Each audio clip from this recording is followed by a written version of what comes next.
नमस्कार विद्यार्थी मित्रांनो, स्वागत आहे तुमचं आपल्या यूट्यूब चॅनेलवर.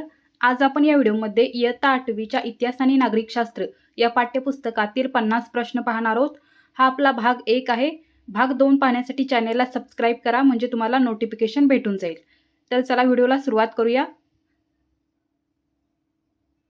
प्रश्न क्रमांक 1 आहे, संसदीय शासन पद्धतीत कार्यकारी मंडळ कोणाला जबाबदार असते? तर या प्रश्नाचं उत्तर आहे ऑप्शन सी, कायदेमंडळाला. ऑप्शन सी आपलं बरोबर आहे. कार्यकारी मंडळाला आपल्या सर्व धोरणांसाठी आणि कृतींसाठी कायदेमंडळाला उत्तर द्यावे लागते किंवा जबाबदार राहावे लागते. पुढचा प्रश्न आहे प्रश्न क्रमांक 2. भारतीय संसदेचे म्हणजेच पार्लिमेंटचे कोणते 3 घटक मिळून संसद तयार होते? तर संसद तयार होते राष्ट्रपती, लोकसभा आणि राज्यसभा. ऑप्शन डी आपलं बरोबर आहे. प्रश्न क्रमांक 3 आहे, संसदीय शासन पद्धती ही प्रामुख्याने कोणत्या देशात विकसित झाली? तर ती प्रथम इंग्लंडमध्ये विकसित झालेली होती. ऑप्शन सी आपलं बरोबर आहे. पुढचा प्रश्न आहे प्रश्न क्रमांक 4. लोकसभेच्या निवडणुकीत ज्या पक्षाला निम्म्यापेक्षा जास्त जागा मिळतात त्याला काय मानले जाते? तर त्याला आपण स्पष्ट बहुमत असलेला पक्ष असं म्हणतो. ऑप्शन बी आपलं बरोबर आहे. ज्या पक्षाकडे स्पष्ट बहुमत असते तोच पक्ष सरकार स्थापन करण्यास पात्र ठरत असतो. ऑप्शन बी बरोबर आहे. पुढचा प्रश्न आहे प्रश्न क्रमांक 6. जेव्हा कोणत्याही एका पक्षाला स्पष्ट बहुमत मिळत नाही तेव्हा काही पक्ष एकत्र येऊन बहुमत सिद्ध करतात, त्यास काय म्हटलं जातं? तर त्याला आघाडी सरकार म्हणतात. ऑप्शन ए बरोबर आहे. अनेक पक्षांच्या युतीतून किंवा आघाडीतून तयार होणाऱ्या सरकारला आपण आघाडी सरकार असं म्हणतो. पुढचा प्रश्न आहे प्रश्न क्रमांक 6. लोकसभेला संसदेचे कितवे सभागृह म्हणतात? तर लोकसभेला संसदेचे प्रथम सभागृह असं म्हणतात. ऑप्शन बी आपलं बरोबर आहे. लोकसभा हे जनतेकडून थेट निवडून येणारे आणि संसदेचे कनिष्ठ, त्याचबरोबर त्याला प्रथम सभागृह असं देखील म्हटलं जातं. पुढचा प्रश्न प्रश्न क्रमांक 7. लोकसभेच्या निवडणुका सामान्यतः किती वर्षानंतर होतात? तर त्या 5 वर्षानंतर होत असतात. ऑप्शन सी आपलं बरोबर आहे. प्रश्न क्रमांक 8 आहे, मुदत पूर्ण होण्याआधीच लोकसभा विसर्जित झाल्यास घेतल्या जाणाऱ्या निवडणुकांना काय म्हणतात? तर अशा निवडणुका आपण मध्यावधी निवडणुका म्हणून ओळखतो. ऑप्शन ए बरोबर आहे. 5 वर्षांचा कार्यकाळ पूर्ण होण्यापूर्वी जर निवडणुका होते तेव्हा त्याला आपण मध्यावधी निवडणुका असं म्हणतो. पुढचा प्रश्न प्रश्न क्रमांक 9. संविधानानुसार लोकसभेची जास्तीत जास्त सदस्य संख्या किती असते? तर ती असते 552. ऑप्शन ए बरोबर आहे. विविध घटकांना प्रतिनिधित्व मिळावे यासाठी लोकसभेची जी कमाल मर्यादा आहे ती 552 निश्चित करण्यात आलेली आहे. पुढचा प्रश्न प्रश्न क्रमांक 10. राज्यसभेची सदस्य संख्या एकूण किती आहे? तर राज्यसभेची सदस्य संख्या आहे 250. ऑप्शन बी आपलं बरोबर आहे. राज्यसभेमध्ये घटक राज्ये, केंद्रशासित प्रदेश आणि नियुक्त सदस्य मिळून 250 सदस्य असतात, हे लक्षात ठेवायचं आहे. पुढचा प्रश्न प्रश्न क्रमांक 11. राज्यसभेत राष्ट्रपतींकडून किती सदस्यांची नियुक्ती केली जाते? तर राज्यसभेमध्ये राष्ट्रपतींकडून 12 सदस्यांची नियुक्ती केली जाते. ऑप्शन ए आपलं बरोबर आहे. यामध्ये कला, साहित्य, विज्ञान, क्रीडा आणि सामाजिक कार्य या क्षेत्रातील तज्ज्ञांची राष्ट्रपती 12 सदस्य नियुक्ती करत असतात. प्रश्न क्रमांक 12 आहे, राज्यसभेच्या सदस्यांचा कार्यकाळ किती वर्षांचा असतो? तर तो असतो 6 वर्षांचा.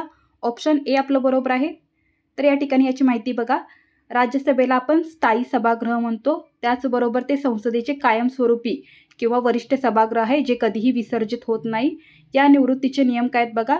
तर दर 2 वर्षांनी राज्यसभेचे 6 वर्षांचा कार्यकाळ पूर्ण झालेले 1/3 सदस्य निवृत्त होतात आणि त्यांच्या जागी नवीन सदस्यांची निवड केली जाते. तर अशा प्रकारे 6 वर्ष या सदस्यांचा कार्यकाळ असतो आणि दर 2 वर्षांनी 1/3 सदस्य निवृत्त होतात. पुढचा प्रश्न आहे प्रश्न क्रमांक, परत रिपीट झालेल्या 12 अंक असू देत. त्याच्यानंतर 12 बघा, राज्यसभेची निवडणूक लढवणारी व्यक्ती भारताची नागरिक असावी आणि तिचे वय किती वर्ष पूर्ण असावे? तर वय 30 वर्ष पूर्ण असावे. ऑप्शन सी बरोबर आहे. पुढचा प्रश्न प्रश्न क्रमांक 13. लोकसभा आणि राज्यसभेच्या सदस्यांना काय म्हटले जाते? तर त्यांना खासदार म्हणतात. ऑप्शन सी बरोबर आहे. संसदेच्या दोन्ही सभागृहांच्या सदस्यांना म्हणजे राज्यसभा आणि लोकसभा या दोन्ही सभागृहांच्या सदस्यांना आपण खासदार म्हणतो, ज्यांना आपण MP मेंबर ऑफ पार्लिमेंट असं देखील म्हणतो. पुढचा प्रश्न आहे प्रश्न क्रमांक 15. लोकसभेच्या कामकाजाचे नियमन आणि नियंत्रण कोण करते? तर ते करतात लोकसभा अध्यक्ष. ऑप्शन ए बरोबर आहे. लोकसभेचे सदस्य आपल्यापैकीच एकाची अध्यक्ष म्हणून निवड करतात, जे सभागृहाचे कामकाज चालवत असतात. पुढचा प्रश्न आहे प्रश्न क्रमांक 16. राज्यसभेचे पदसिद्ध सभापती कोण असतात? तर ते असतात उपराष्ट्रपती. ऑप्शन ए बरोबर आहे. भारताचे उपराष्ट्रपती हे त्यांच्या पदाच्या नात्याने राज्यसभेचे सभापती म्हणून जबाबदारी पार पाडत असतात. पुढचा प्रश्न प्रश्न क्रमांक 17. कायद्याचा कच्चा मसुदा किंवा आराखडा जो संसदेत सादर केला जातो त्याला काय म्हणतात? तर त्याला आपण विधेयक असं म्हणतो. ऑप्शन डी बरोबर आहे. कोणत्याही कायद्याची निर्मिती प्रस्तावापासून होते, ज्याला संसदीय भाषेत आपण विधेयक किंवा बिल असं म्हणतो. पुढचा प्रश्न आहे प्रश्न क्रमांक 18. विधेयकाचे मुख्य 2 प्रकार कोणते आहेत? तर ते आहेत अर्थविधेयक आणि सर्वसाधारण विधेयक. ऑप्शन बी बरोबर आहे. प्रश्न क्रमांक 19.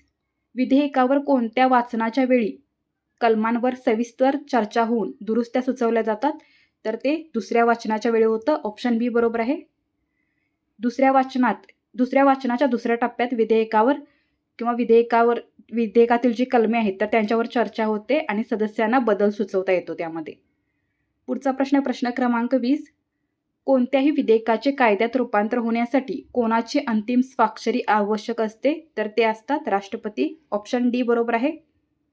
दोन्ही सभागृहांनी विधेयक मंजूर केल्यावर राष्ट्रपतींच्या स्वाक्षरीनंतरच काय होतं? कायद्यामध्ये रूपांतर होत असतं. पुढचा प्रश्न प्रश्न क्रमांक 21. भारताच्या संविधानात दुरुस्ती करण्याचे अधिकार कोणाला असतात? तर ते संसदेला असतात. ऑप्शन डी बरोबर आहे. देशाच्या परिस्थितीत बदल झाल्यास संविधानात सुधारणा करण्याचा अधिकार हा संसदेला असतो. प्रश्न क्रमांक 22. आर्थिक विधेयके केवळ कोणत्या सभागृहात मांडली जाऊ शकतात? तर ती केवळ लोकसभेमध्ये मांडली जाऊ शकतात. ऑप्शन डी बरोबर आहे. तर लोकसभा ही जनतेचे प्रतिनिधित्व करणारे सभागृह असल्याने आर्थिक अधिकार फक्त किंवा मुख्यत्वे लोकसभेमध्ये सादर केले जातात. पुढचा प्रश्न प्रश्न क्रमांक 23. संसदीय शासन पद्धतीत सामूहिक जबाबदारी हे कोणाचे खास वैशिष्ट्य आहे? तर हे मंत्रिमंडळाचे खास वैशिष्ट्य आहे. ऑप्शन डी बरोबर आहे. मंत्रिमंडळाने घेतलेला कोणताही निर्णय हा संपूर्ण मंत्रिमंडळाचा मानला जातो आणि त्यांची सर्व जबाबदारी ही मंत्रिमंडळाची असते. प्रश्न क्रमांक 24. लोकसभेला अविश्वास ठराव मांडून कोणाला सत्तेवरून दूर करता येते? तर लोकसभेला अविश्वासाचा ठराव मांडून मंत्रिमंडळाला काय करता येतं? सत्तेपासून दूर करता येतं. ऑप्शन बी बरोबर आहे. तर यामध्ये नियम काय आहेत बघा. भारतीय संविधानाच्या कलम 75(3) नुसार मंत्रिमंडळ हे सामूहिकरित्या लोकसभेला जबाबदार असते आणि ही प्रक्रिया कशी चालते? तर हा ठराव केवळ लोकसभेतच मांडला जाऊ शकतो. लोकसभेत हा ठराव मंजूर झाल्यास संपूर्ण मंत्रिमंडळाला म्हणजे पंतप्रधानांसह राजीनामा द्यावा लागतो. प्रश्न क्रमांक 25. दरवर्षी फेब्रुवारी महिन्यात देशाचे अंदाजपत्रक, ज्याला आपण बजेट असं म्हणतो, तर ते लोकसभेत कोण सादर करतात? तर ते अर्थमंत्री सादर करत असतात. ऑप्शन बी बरोबर आहे. तुम्ही कमेंट बॉक्समध्ये सध्याचे अर्थमंत्री कोण आहेत ते सांगायचं आहे. तर देशाचा आर्थिक लेखाजोखा आणि अंदाजपत्रक मांडण्याची जबाबदारी ही देशाच्या अर्थमंत्र्यांची असते. पुढचा प्रश्न आहे प्रश्न क्रमांक 26. अध्यक्षीय शासन पद्धतीत कार्यकारी प्रमुख कोण असतात आणि त्यांची निवड कशी होते? तर अध्यक्षीय शासन पद्धतीमध्ये कार्यकारी प्रमुख हे राष्ट्राध्यक्ष असतात आणि त्यांची निवड ही जनतेकडून थेट केली जाते. प्रश्न क्रमांक 27. संसदीय शासन पद्धतीत कार्यकारी मंडळावर दुहेरी जबाबदारी असते. त्यातील पहिली आहे पहिली अंमलबजावणीची, तर दुसरी कोणती विचारलेली आहे? तर दुसरी आहे कायदेमंडळाशी संबंधित. ऑप्शन सी आपलं बरोबर आहे. कार्यकारी मंडळ हे कायदेमंडळाचाच भाग असल्याने त्यांना कायदेमंडळाप्रतीही जबाबदाऱ्या पार पाडाव्या लागतात. ऑप्शन सी बरोबर आहे. पुढचा प्रश्न आहे प्रश्न क्रमांक 28. भारताच्या संसदेचे वरिष्ठ सभागृह कोणाला म्हटले जाते? तर भारताच्या संसदेचे वरिष्ठ सभागृह आहे राज्यसभा. ऑप्शन सी बरोबर आहे. राज्यसभा हे काय? संसदेचे द्वितीय सभागृह आहे. त्याला आपण वरिष्ठ सभागृह असून ते घटक राज्यांचे प्रतिनिधित्व करत असते आणि कनिष्ठ सभागृह आहे लोकसभा. पुढचा प्रश्न आहे प्रश्न क्रमांक 29. राज्यसभेमध्ये विविध घटक राज्यांचे प्रतिनिधित्व कशाच्या आधारावर दिले जाते? तर ते लोकसंख्येच्या प्रमाणावर दिले जाते. ऑप्शन बी बरोबर आहे. ज्या राज्याची लोकसंख्या जास्त त्या राज्याला राज्यसभेत जास्त जागा मिळत असतात. पुढचा प्रश्न आहे प्रश्न क्रमांक 30. संसदेच्या दोन्ही सभागृहांनी मंजूर केलेल्या विधेयकावर मतभेद झाल्यास काय केले जाते? तर त्यावेळी दोन्ही सभागृहांचे संयुक्त अधिवेशन बोलावले जाते. ऑप्शन बी बरोबर आहे. पुढचा प्रश्न आहे प्रश्न क्रमांक 31. लोकसभेचे अध्यक्ष कोणाचे प्रतिनिधित्व करतात? तर लोकसभेचे अध्यक्ष हे लोकसभेचे प्रतिनिधित्व करत असतात. ऑप्शन डी बरोबर आहे. लोकसभेचे अध्यक्ष हे संपूर्ण लोकसभेचे प्रतिनिधी असतात आणि सभागृहाची प्रतिष्ठा राखणे ही त्यांची जबाबदारी असते. पुढचा प्रश्न आहे प्रश्न क्रमांक 32. कायदे मंडळाचे मुख्य कार्य कोणते असते? तर ते असते कायद्यांची निर्मिती करणे. ऑप्शन ए बरोबर आहे. देशाच्या हितासाठी नवीन कायदे करणे आणि जुन्या कायद्यात बदल करणे हे कायदे मंडळाचे प्राथमिक कार्य आहे. पुढचा प्रश्न आहे प्रश्न क्रमांक 33. लोकसभेच्या निवडणुकीसाठी भौगोलिक मतदारसंघाची विभागणी कशासाठी केली जाते? उत्तर आहे प्रत्यक्ष निवडणुकीसाठी. ऑप्शन डी बरोबर आहे. पुढचा प्रश्न आहे प्रश्न क्रमांक 34. राज्यसभेला कायमस्वरूपी सभागृह का म्हटले जाते? कारण ते कधीही एकत्रितपणे विसर्जित होत नाही. ऑप्शन सी बरोबर आहे. प्रश्न क्रमांक 35. संसदेच्या दोन्ही सभागृहांना कोणत्या विषयात सारखे अधिकार असतात? तर संसदेचे 2 सभागृह, राज्यसभा आणि लोकसभा या दोन्हींना सर्वसाधारण विधेयक मंजूर करणे या बाबतीत सारखेच अधिकार असतात. ऑप्शन डी बरोबर आहे. प्रश्न क्रमांक 36. संसदीय शासन पद्धतीत विरोधी पक्षांची भूमिका महत्त्वपूर्ण का असते? कारण शासनाच्या धोरणातील त्रुटी दाखवून देणे ही त्यांची भूमिका असते. ऑप्शन सी बरोबर आहे. पुढचा प्रश्न आहे प्रश्न क्रमांक 37. विधेयकाच्या पहिल्या वाचनात काय केले जाते? तर विधेयकाच्या पहिल्या वाचनामध्ये विधेयकाचे शीर्षक आणि स्वरूप स्पष्ट केले जाते. ऑप्शन ए बरोबर आहे. पुढचा प्रश्न आहे प्रश्न क्रमांक 38. दुसऱ्या वाचनानंतर विधेयकातील त्रुटी दूर करण्यासाठी ते कोणाकडे पाठवले जाते? तर ते सभागृहाच्या समितीकडे पाठवले जाते. ऑप्शन सी बरोबर आहे. विधेयक अधिक निर्दोष व्हावे यासाठी ते तज्ज्ञांच्या किंवा सदस्यांच्या समितीकडे अभ्यासासाठी पाठवले जाते. पुढचा प्रश्न आहे प्रश्न क्रमांक 39. भारताने संसदीय शासन पद्धती का स्वीकारली? उत्तर आहे ऑप्शन डी. ब्रिटिश राजवटीत या पद्धतीचा भारतीयांना परिचय झालेला होता. कारण ब्रिटिश काळात भारतात संसदीय संस्थांची निर्मिती झाली होती, त्यामुळे ही पद्धत परिचित होती त्यांना. प्रश्न क्रमांक 40. लोकसभेच्या कामकाजाच्या वेळी नियम पाळणे आणि शांतता राखणे ही कोणाची कामे आहेत? तर ही लोकसभा अध्यक्षांची कामे आहेत. सभागृहाची प्रतिष्ठा राखणे, कामकाज नियमानुसार चालवणे ही अध्यक्षांची जबाबदारी असते. ऑप्शन ए बरोबर आहे. प्रश्न क्रमांक 41. संविधानातील काही तरतुदी बदलण्यासाठी संसदेच्या किती बहुमताची गरज असते? तर संसदेच्या 2/3 बहुमताची गरज असते. या ठिकाणी ऑप्शन ए मध्ये 2/3 करायचं आहे. तर काही महत्त्वाच्या घटना दुरुस्ती संसदेच्या एकूण सदस्य संख्येच्या 2/3 म्हणजेच काय 2/3 बहुमताची आवश्यकता असते. पुढचा प्रश्न आहे प्रश्न क्रमांक 42. संसदीय शासन पद्धतीत संसदेला सर्वश्रेष्ठ का म्हटलं जातं? कारण ती लोकांच्या प्रतिनिधींची सभागृह असते. ऑप्शन डी बरोबर आहे. पुढचा प्रश्न आहे प्रश्न क्रमांक 43. संसदेच्या 2 अधिवेशनांमधील अंतर किती महिन्यांपेक्षा जास्त नसावे? तर ते 6 महिन्यांपेक्षा जास्त नसावे. ऑप्शन बी बरोबर आहे.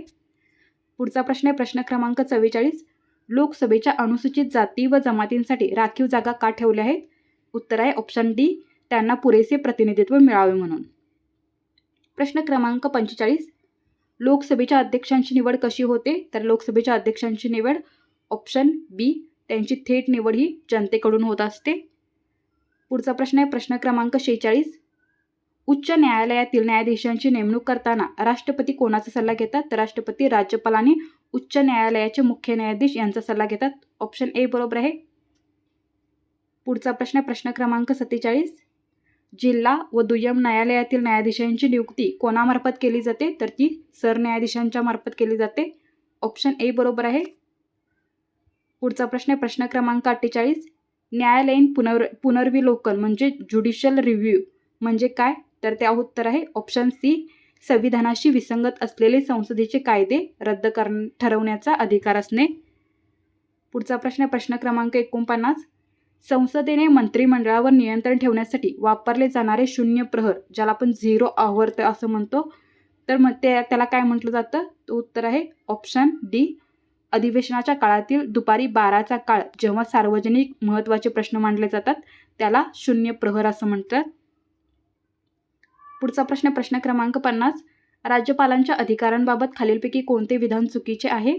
तर ते आहे राज्यपाल हे राज्याचे वास्तविक कार्यकारी प्रमुख असतात. हे विधान या ठिकाणी चुकीचे आहे.